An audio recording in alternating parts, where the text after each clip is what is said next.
আসসালামু আলাইকুম। আপনি কি আমার মতন জাস্ট ৫ মিনিটে এরকম একটি লোডেড চিকেন ভেজিটেবল পিৎজা বাসায় বানিয়ে খেতে চান? এই পিৎজাটি তৈরি করতে না লাগবে কোনো বেকিং ওভেন, না লাগবে কোনো চুলা। চাইলেই আপনি খুব সহজে ৫ মিনিটের মধ্যে আপনার বাসার ছোট্ট সেই মাইক্রোওভেনেই আপনি এই পিৎজাটি তৈরি করতে পারবেন। আর যার স্বাদ হবে অন্যান্য যেকোনো ভালো রেস্টুরেন্টের চেয়েও অনেক বেশি। শুরুতেই আপনাদের দেখিয়ে দিচ্ছি আজকের পিৎজাটি বানাতে কী কী উপকরণের প্রয়োজন হতে পারে। এখানে আমি আজ নিয়ে নিচ্ছি রেডিমেড পিৎজা মেকিং সস। চাইলে আপনি এটি বাসায় বানিয়েও বেশ কিছুদিন ফ্রিজে রেখে দিতে পারেন। এরপর আমি এখানে নিয়ে নিচ্ছি মাশরুম। এটি আমার খুবই ভালো লাগে আর আমাদের এখানে খুব অ্যাভেলেবেল, তাই আমি ব্যবহার করছি। আপনার না থাকলে আপনি ব্যবহার করবেন না। আর আমি নিয়ে নিচ্ছি ৩ কালারের ক্যাপসিকামটা আমাদের এখানে অ্যাভেলেবেল, তাই আমি এগুলো নিয়ে নিয়েছি। যদি আপনার ঘরে না থাকে আপনি এগুলো ছাড়াও পিৎজা বানাতে পারেন। পিৎজাতে আমার অনিয়ন খুবই পছন্দ, তাই অনিয়ন নিয়ে নিয়েছি। আর ব্যবহার করব মুরগির হাড় ছাড়া মাংস। এই উপকরণগুলো আমার এখানে সচরাচর পাওয়া যায়, তাই আমি ব্যবহার করছি। আপনার কাছে না থাকলে এগুলো ছাড়াও আপনি পিৎজা বানাতে পারবেন। আমি আজকে পিৎজা মেকিংটা সহজ করার জন্য এরকম দুটি পিৎজা ব্রেড ব্যবহার করছি। এই ব্রেডগুলো খুব বেশি মোটা বা খুব বেশি পাতলা না। আর আমাদের প্রয়োজন হবে এই সকল কিছু মাস্টার চিজ। আমি এখানে মজরেলা চিজ ব্যবহার করছি। আপনার কাছে অন্য কোনো চিজ থাকলে আপনি সেটিও ব্যবহার করতে পারেন। তাহলে এই হচ্ছে আমার পিৎজার মূল উপকরণ। এই সকল কিছু একটি সাইডে রেখে আমি চলে যাব এখন পিৎজা প্রিপারেশনে। এখন এখানে নিয়ে নিচ্ছি একটি প্লেট। এটির মধ্যে আমি পাতলা করে আমার চিকেনের সেই পিসগুলোকে আমি কেটে নিয়েছি। এর মধ্যে আমি দিয়ে দিব একটি সিজনিং। আপনি চাইলে কোনো সিজনিং ছাড়া জাস্ট ব্ল্যাক পেপার আর লবণ দিয়ে এই কাজটি করতে পারেন, বাট আমার কাছে সিজনিংটি অ্যাভেলেবেল ছিল, তাই আমি এটি ইউজ করছি। সিজনিংয়ের পর এখানে দিয়ে দিচ্ছি লবণ আর একটু ব্ল্যাক পেপার। এরপরে সব কিছু আমি ভালো করে হাত দিয়ে নেড়েচেড়ে মিশিয়ে নেব। এই উপকরণটা রাখার কোনো প্রয়োজন নেই। এখানে আমি মাশরুম আর বাকি 3টা ক্যাপসিকাম প্লাস অনিয়ন আমার পছন্দের সাইজে কেটে নিয়েছি। এখানে আমি ব্যবহার করব এরকম চেরি টমেটো। আপনি চাইলে চেরি টমেটোর বদলে নর্মাল যে কোনো টমেটো কিউব সাইজে কেটে পিৎজায় ব্যবহার করতে পারবেন। একটি প্যানে আমি এখন সামান্য একটু অলিভ অয়েল নিয়ে নিয়েছি। এই অলিভ অয়েলের মধ্যেই আমি সেই চিকেনটি দিয়ে একটু সটে করে নেব।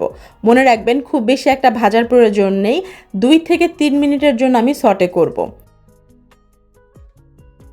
চিকেন যখন এ অবস্থায় চলে আসবে তখন আমি চিকেন চুলা থেকে নামিয়ে নিয়ে সাইডে রেখে দেব। আর সেম প্যানে আমি দিয়ে দিব মাশরুম।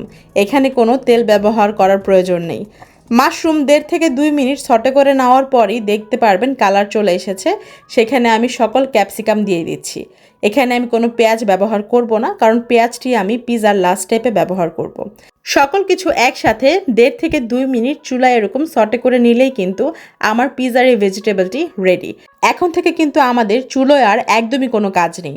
এখানে 2টি বড় সাইজের প্লেট নিয়ে নিচ্ছি আর দিয়ে দিচ্ছি সেই পিৎজা মেকিং ব্রেডগুলো। এখানে আমি ব্যবহার করছি রেডিমেড পিৎজা মেকিং সস। এই সসটি কিন্তু পিৎজা বা পাস্তা দুটোতেই ব্যবহার করা যায়। একবার কিনে আনলে মিনিমাম 8-10 বার আমি ব্যবহার করতে পারি। কিন্তু আপনার হাতের কাছে যদি রেডিমেড এই পিৎজা সসটি না থাকে, সেই ক্ষেত্রে খুবই সাধারণভাবেই আপনি বাসায় টমেটো দিয়ে রেডিমেড পিৎজা সস বানিয়ে রেখে দিতে পারেন ফ্রিজে 10 থেকে 15 দিনের জন্য। আমার কিন্তু ফ্রেশ পিৎজা সস খুবই পছন্দের, কিন্তু ব্যস্ততার কারণে অনেক সময় তা বানাতে পারি না। এখন আমি মজরেলা চিজটা গ্রেট করে নিচ্ছি। আমাদের 2টি পিৎজা আমি সেই অনুযায়ী করে নিচ্ছি, কিন্তু বরাবরই আমার লোডেড চিজের পিৎজা খেতে খুবই ভালো লাগে। এখানে আমি পিৎজার ওপরে এক এক করে ভেজিটেবলগুলো দিয়ে দিচ্ছি। একটু ছড়িয়ে ছিটিয়ে সব দিক দেখে ভেজিটেবলগুলো বসিয়ে দেবেন, যাতে কিনা চারিপাশে সমানভাবে ভেজিটেবল পাওয়া যায়। ভেজিস দেওয়ার শেষে আমি এখানে দিয়ে দিব ওপরে চিকেনগুলো আমি ছড়িয়ে ছিটিয়ে দেব, যাতে করে আমি প্রত্যেকটা বাইটে চিকেনের টেস্ট পাই। চিকেনের ওপর এখানে আমি দিয়ে দিব এরকম চিকন চিকন করে রিং স্টাইলে কেটে রাখা অনিয়ন। আপনি যদি অনিয়ন পছন্দ না করেন না দিলে পারেন, কিন্তু আমার পছন্দ তাই আমি দিয়ে দিচ্ছি। এখন এখানে আমি ব্যবহার করব সেই ছোট সাইজের চেরি টমেটোগুলো। মাঝখান দিয়ে আমি কেটে নিয়েছি টমেটোগুলোকে। ছোট্ট ছোট সাইজের সেই টমেটোগুলো কিন্তু খেতে প্রচণ্ড মজার হয়।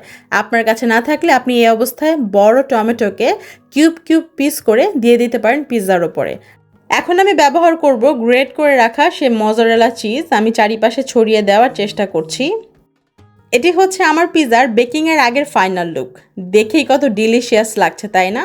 তাহলে চলুন এখন জাস্ট 5 মিনিটে এই পিৎজাটিকে বেক করে তাড়াতাড়ি করে খেয়ে নেই।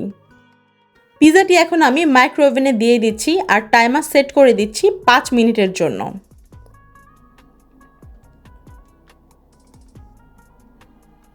5 মিনিট হয়ে গিয়েছে আর এখন আমি পিজাটি বের করে ফেলছি। দেখতেই পাচ্ছেন পিজাটি দেখতে কি মজাদার লাগছে।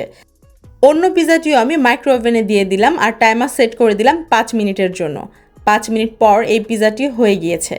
তাহলে তো দেখতে পেলেন কত সহজেই আর কত ইজি ওয়েতে আমি বাসায় এরকম মজাদার স্বাদের পিজা বানিয়ে ফেললাম।